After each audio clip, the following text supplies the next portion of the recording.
اگر false flag operation بھی تھا تو اس فالس فلیگ آپریشن کے اندر جو بھی لوگ کنوکٹ ہوئے ہیں ان کو رائٹ آف اپیل بھی ہے، کسی نے پارڈن لے لیا ہے، کوئی چلا گیا ہے، کوئی ہائی کورٹ کے اندر آ جائے گا.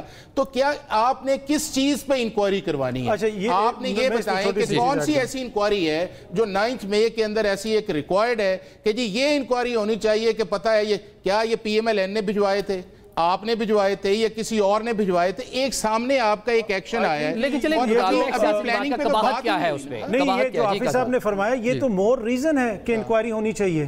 مور ریزن ہے کہ پتہ چلے کہ کون شامل ہے. ملک کے اندر بندے جا رہے ہیں، کس نے مسئلہ یہ ہے کہ اب حافظ صاحب یہاں پہ ٹی وی پہ بیٹھ کے میں نے اور آپ نے تو فیصلہ نہیں کرنا نا کہ تحریک انصاف یا نون لیگ ذمہ دار ہے. اگر ملک کی عدالت کا وہ کمیشن بنوانا چاہتے ہیں، میں تو نہیں کہہ رہا کہ ماضی میں مثالیں موجود ہیں. آپ کا ایک دو طرح کا سٹینس، ایک طرف آپ کہتے ہیں وہ غلط ہوا ہے، دوسری طرف کہتے ہیں ایک پولیٹیکل پارٹی کو وکٹمائز کیا گیا. اگر پولیٹیکل پارٹی جو ہے وہ دونوں طرف ایک ہی کہتی ہے، ایک طرف کہتی میرے پولیٹیکل ورکرز ہیں اور دوسری طرف یہ کہتی ہے نہیں ان کو سزا ہونی چاہیے، تو پھر آپ چاہتے کیا ہیں؟ اور پھر یہ ہے کہ اگر ایک یا دو جگہ آپ کے انسیڈنٹس ہوتے تو بات سمجھ میں آ جاتی تھی کہ انڈیویجول ایکٹ سے.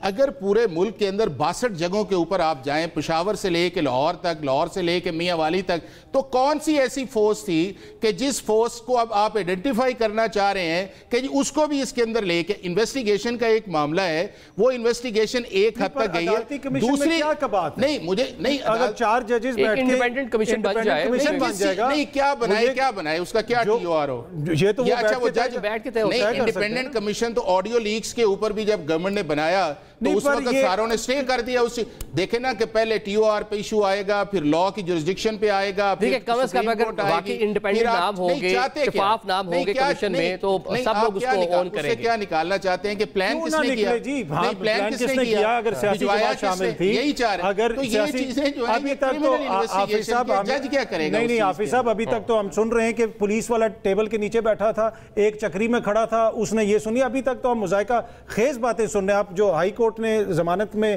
تفصیلی فیصلہ لکھا تھا لاہور ہائی کورٹ جانے دیں اس چیزوں کے. اگر کسی کو لا کا نہیں، اس کا مطلب یہ اتر کا کہ جو لا کا بینیفٹ لے رہا ہے اسے کسی اور کٹہرے کے اندر لے کے آئے کہ وہ باہر کیوں جائے. مسئلہ یہ ہے کہ آپ نے تو میڈیا پہ بیٹھ کے ان کو گناہگار ثابت کر دیا نا. کس نے کیا ہے؟ وہ کورٹ نے کیا ہے، وہ سپریم کورٹ نے